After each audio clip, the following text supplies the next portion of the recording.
Assalamualaikum warahmatullahi wabarakatuh.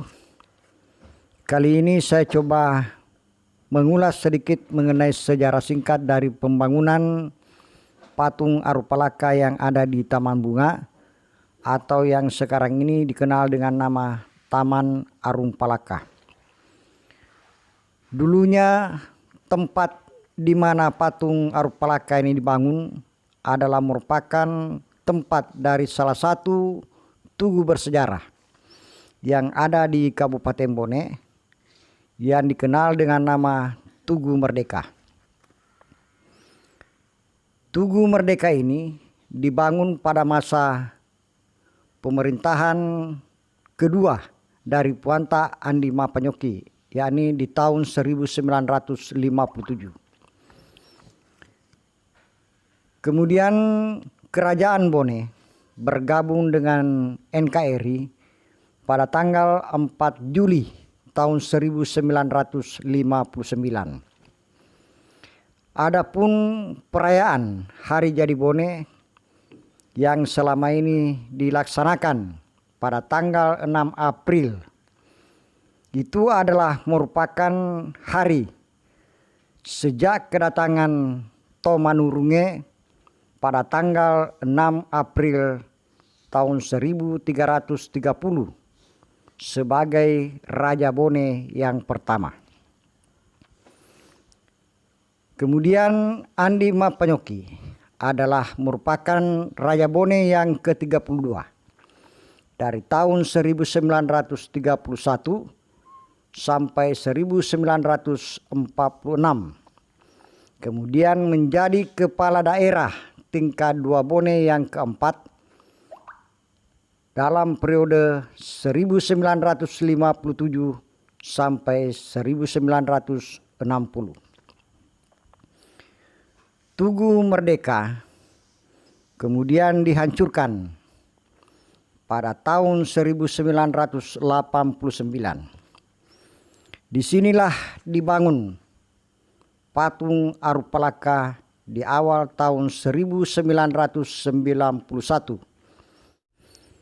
Pada kesempatan ini pula perlu juga saya luruskan sedikit mengenai berita-berita yang sering saya baca di media-media, baik di Facebook maupun di Google, tentang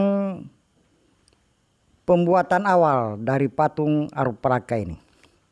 Ada yang menyebut bahwa kerangka dari patung Arupalaka ini terbuat dari fiberglass, kemudian di situ di lokasi dirangkai. Yang benar adalah bahwa patung Arupalaka ini murni beton. Adapun yang dibuat di Makassar adalah kerangkanya. Kemudian mengenai bahan fiber yang berupa cetakan atau yang telah dicetak dari Makassar, yakni mengenai relief yang ada pada bagian landasan dari patung Arupalaka. Di dalamnya itu menceritakan tentang Arupalaka di masa kecil serta permainan-permainan tradisional rakyat Bone. Kemudian yang kedua adalah patung miniatur Arupalaka yang juga terbuat dari fiber. Itu juga dibuat di Makassar. Kemudian patung miniatur ini dijual atau dibagi-bagikan kepada pemilik-pemilik toko yang ada di Kabupaten Bone, termasuk juga kepada pegawai dan guru-guru yang ada di Kabupaten Bone. Kemudian selanjutnya mengenai siapa sosok yang merupakan instruktur utama dari pembangunan patung Arupalaka ini, beliau adalah Dr. Diki Chandra. Beliau merupakan keturunan orang Bugis Bone. Dalam hal ini nenek beliau berasal dari Uloe. Hanya saja menurut beliau bahwa neneknya itu menikah dengan orang Belanda. sehingga oleh masyarakat Bugis dikenakan sanksi adat yang dikenal dengan istilah dipopangi tanah. Kemudian nenek dari Bapak Dr. Diki Chandra tersebut dibawa oleh tentara Belanda, sehingga lahirlah kemudian cucunya yang dikenal dengan nama Diki Chandra. Tepatnya lahir di Makassar pada tanggal 28 Agustus tahun 1965. Beliau ini sering berpameran di luar negeri, termasuk di Cancun Olimpik Skulptur, dan juga sering berpameran di Beijing, terlebih-lebih lagi di sekitaran Jakarta Pusat. Adapun mengenai masa pembuatan patung Arupalaka ini, yakni pada masa beliau masih dosen di IKIP Ujung Pandang. Pada masa beliau menjadi dosen di IKIP Ujung Pandang, banyaklah melahirkan pematung-pematung muda dari mahasiswanya. Beliau ini punya kedekatan dengan mahasiswa, sehingga adapun galeri dari beliau yang diberi nama Studio Dikdakdor adalah merupakan tempat beliau berkarya pada setiap harinya. Jadi boleh dikatakan beliau itu tidak ada waktu yang hilang tanpa karya.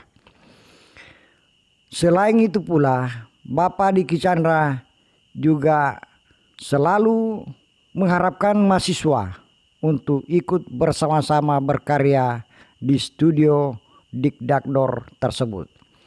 Jadi tidak mengherankan jika banyak melahirkan mahasiswa-mahasiswa yang kreatif dan profesional, khususnya dalam seni patung. Karena Bapak Diki Chandra ini senang berbagi ilmu dan sangat dekat dengan mahasiswa. Kemudian mengenai siapa-siapa saja yang dipanggil untuk membantu menyelesaikan dari proyek patung Arupalaka ini, diantaranya ada yang bernama Husain atau yang lebih dikenal dengan Kak Uceng dari Kecamatan Awampone, tepatnya di Desa Kajuara. Kemudian saat ini Kak Uceng tinggal di Provinsi Sulawesi Tenggara dan tetap menggeluti seni, termasuk diantaranya adalah seni patung dan seni lukis, dan juga masih aktif dalam bekerja taman. Kemudian selanjutnya ada yang dikenal dengan Nasruddin atau Nas Pabetai, yang merupakan mahasiswa seni rupa angkatan 1988.